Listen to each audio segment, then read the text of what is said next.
Y una efeméride que termina colándose en el medio de lo que significa mayo a nivel nacional. Mayo para Córdoba tiene un significado particular muy importante, sobre todo por el 29 de mayo, el aniversario del Cordobazo.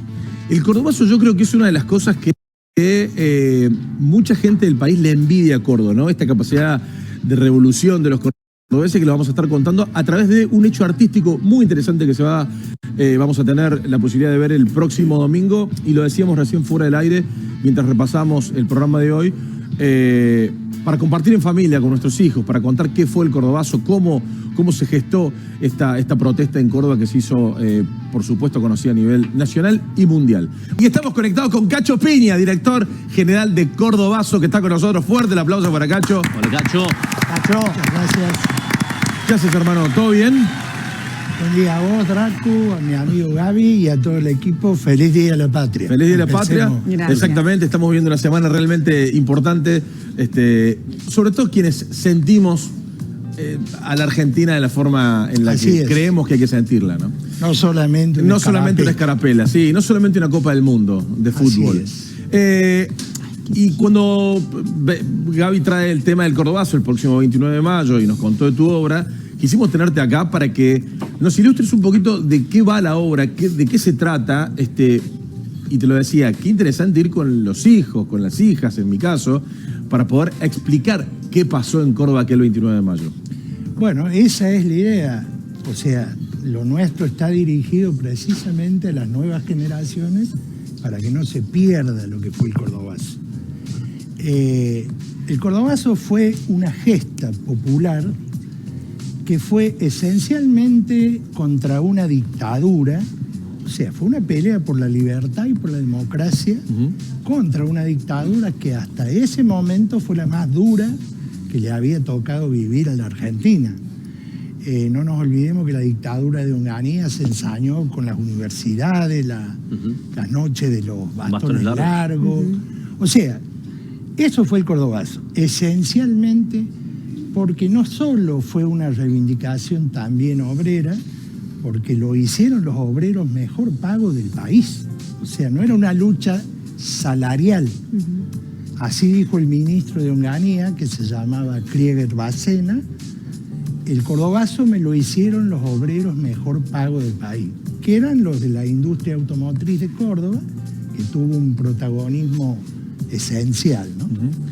Bueno, eso... Porque era un polo automotriz muy fuerte, importante, claro, Córdoba. Claro. Era Ica Renault en ese momento, Industrias Kaiser Argentina.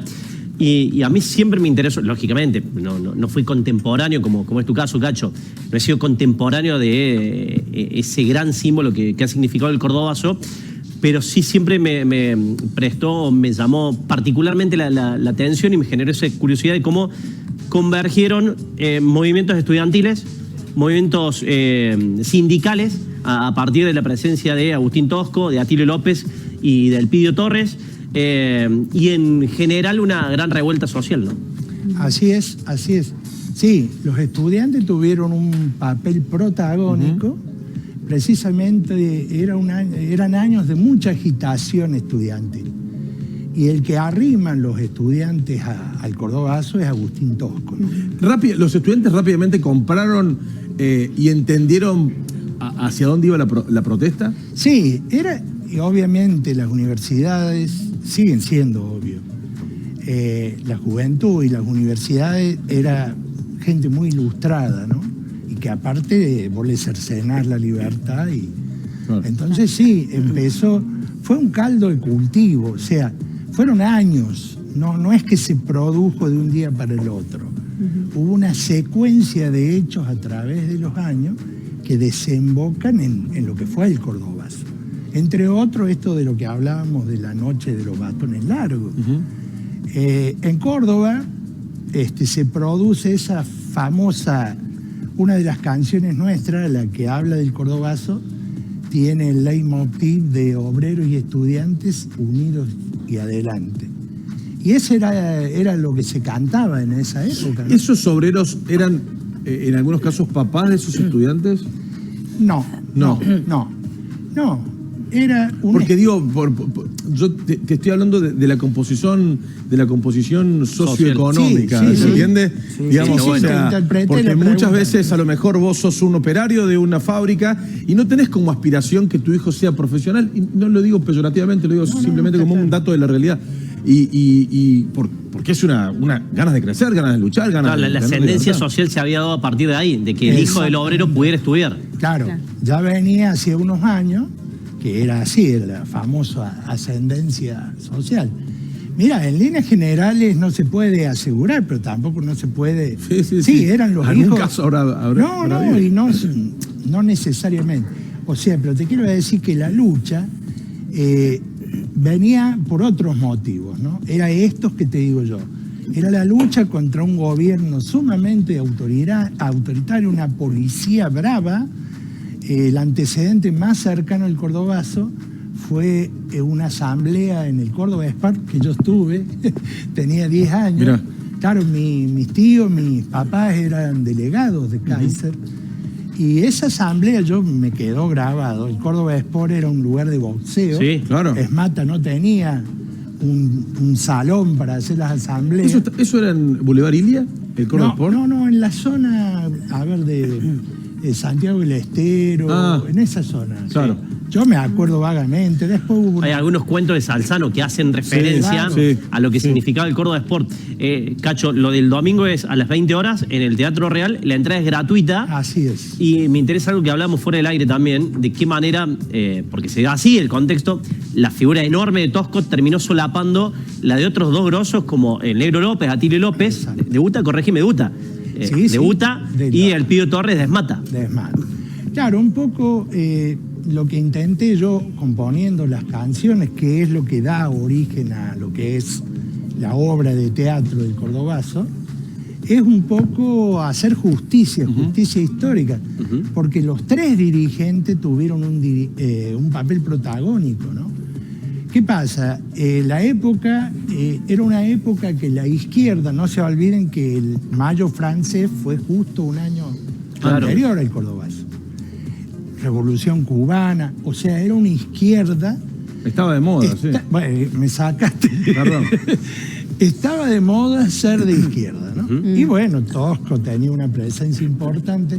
Además también... La historia cuenta, perdón, Cacho, y corregime, y con esto no te le quiero hacer muy larga, Dracu, pero metiendo la cuña desde el periodismo y poniéndome corporativista, si se quiere. Es que es un tema para hablar toda la mañana, porque es fantástico. Claro. Sergio Villarroel, padre de Claudio Villarroel, hace una cobertura perfecta del Cordobazo y termina saliendo desde Córdoba, se instala en Buenos Aires, pero la historia cuenta, o el mito, que Sergio Villarroel paraba en el mismo bar donde empezaron a tejerse cómo iba a ser... No era el mismo bar, era el bar de él.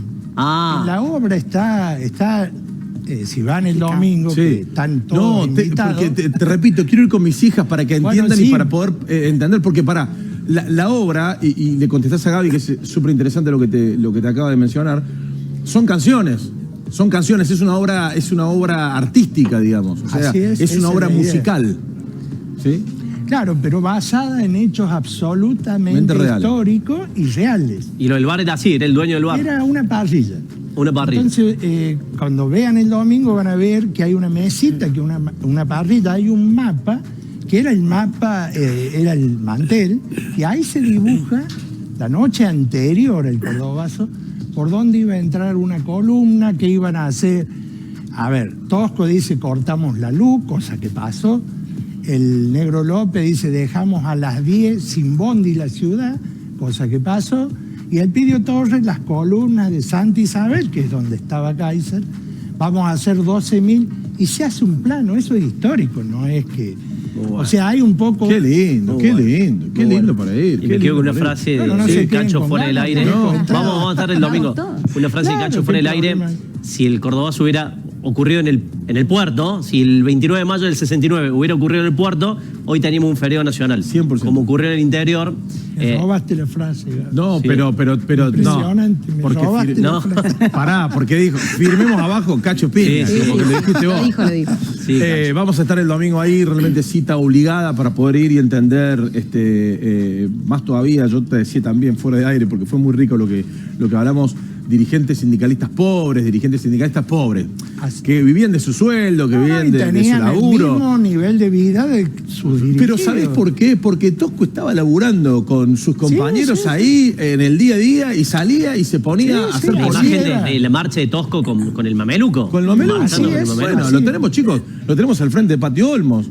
Un símbolo, yo siempre digo, si vos querés entender Córdoba, te parás en la puerta, o sea, te parás en la Plaza Vélez Arfield y ves la figura de Tosco. Al frente, algo más imperialista que un shopping no existe, ¿no? Y tenemos el Patio Olmos que lo queremos todos. El teatro, la cultura, la casa radical, la política que está, digamos... La iglesia presente con el arzobispado. Por supuesto, claro. Bueno, un placer tenerte. No, un gusto y nos has hecho pensar un poquito. Charla, Sí, claro que sí. Están todos invitados para el domingo a las 8. Lo que pasa es que se pone difícil después a la salida del teatro, porque a mí me gusta salir a comer la empanadita, tomarse el vino y nos ponemos a hablar de política y va a estar muy bueno. Con tus hijas. Eso con mis hijas. Hermano, un placer. Por todo, Un placer tenerte. Mirá,